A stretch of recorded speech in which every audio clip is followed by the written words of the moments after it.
दिन का करीब 1:01 हुआ था। लोकसभा की कार्रवाई चल रही थी और यकाएक दर्शक दीर्घा से 2 लोग सदन में कूद पड़े और कूद ही नहीं पड़े, जूते उतारकर सांसदों की बेंच पर, उनकी मेजों पर दौड़ लगाने लगे। उनके हाथों में कैन थे जिससे पीले रंग का धुआं निकल रहा था और उस धुएं ने सदन को धीरे धीरे भर दिया। सांसदों ने सूझबूझ दिखाते हुए, जिसमें से प्रमुख तौर पर कांग्रेस के सांसद थे, गुरजीत सिंह औजला थे, लोगों ने उन लोगों को जकड़ लिया, उनको धर दबोचा। उस माहौल में भी, उस कौतूहल में भी राहुल गांधी जी सदन में मौजूद थे। वो तटस्थ खड़े रहे, शांत रहे और विचलित नहीं दिखे। वो जब डरो मत कहते हैं तो वो कहते ही नहीं है, करके भी दिखाते। लेकिन बहुत सारे सवाल इस भारी चूक से उठ खड़े हुए। इतनी बड़ी सुरक्षा की चूक हो कैसे सकती? कैसे लोगों को वो कैन अंदर लाने की अनुमति मिली?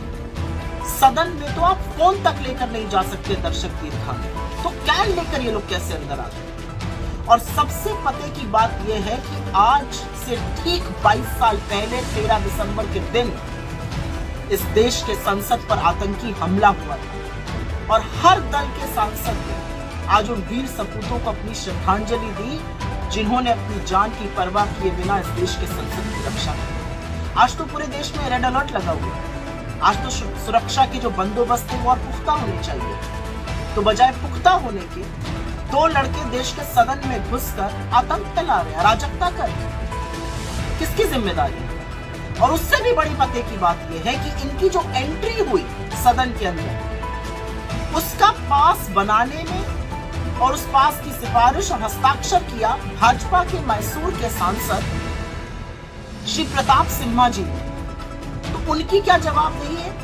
क्या वो जानते थे ये लोग कौन है? क्या वो बिना जाने साइन कर रहे थे? क्या वो जानते थे कि ये लोग अराजकता फैलाना चाहते? क्योंकि इतनी बड़ी सुरक्षा में चूक ऐसे ही नहीं हो जाती। उनकी क्या जिम्मेदारी तय है? अगर देश की सदन को, देश के संसद में सुरक्षा में भारी चूक हो रही है तो क्या उनको निष्कासित किया जाएगा?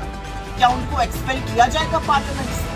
क्योंकि उनके हस्ताक्षर से, उनकी सिफारिश से ये सब लोग यहाँ पर आए। एक और बात है, जो लोग सरहद को सुरक्षित रखने का दंभ भरते हैं वो इस देश के सदन को तो सुरक्षित रख नहीं पा रहे। और इसीलिए मैं पूछना चाहता हूँ, अमित शाह जी का बयान कहाँ है? कहाँ है मोदी जी? और कुछ क्यों नहीं बोल रहे हैं आज इतनी बड़ी सुरक्षा की भारी चूक? उसके बाद एक और नजारा देखने को मिला। कुछ लोगों ने अराजकता अंदर करी थी, कुछ 2 लोगों ने अराजकता बाहर करी थी। उनके हाथ में भी इस तरह के स्मोक बॉम्ब थे।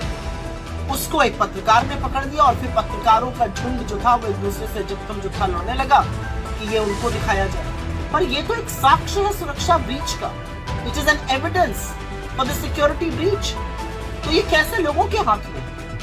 मेरा अपना मानना है कि इतनी बड़ी, इतनी भारी सुरक्षा में जो चूक हुई है उसकी जिम्मेवारी तय होनी चाहिए और इस देश के प्रधानमंत्री को सदन में आकर इस पर बयान देना चाहिए।